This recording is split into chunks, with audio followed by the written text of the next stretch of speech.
زما وروڼو دوستانو هغه چې دی زموږ کور دی تا واورېدل هغه زموږ کور دی د شپې هره شپه دا قبر کې اوازونه موږ اورو نن بیا تاسو ته هم زه ښکاره کړم چې دا قبر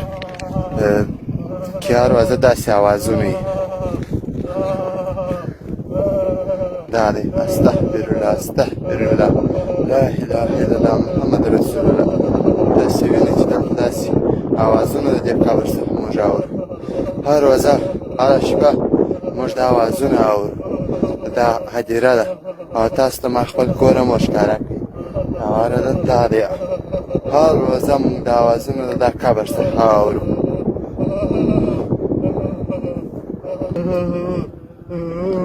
د دا قبر څخه زما وروڼو دوستانو اوازونه راځي نو استغفرالله ووایاست ځانونه اصلاح کړئ کلمه ووایاست او څونه چې کېږي دا ویډیو درسره مخکې شیر کړئ د الله دپاره چې خلک ځانونه اصلاح کړي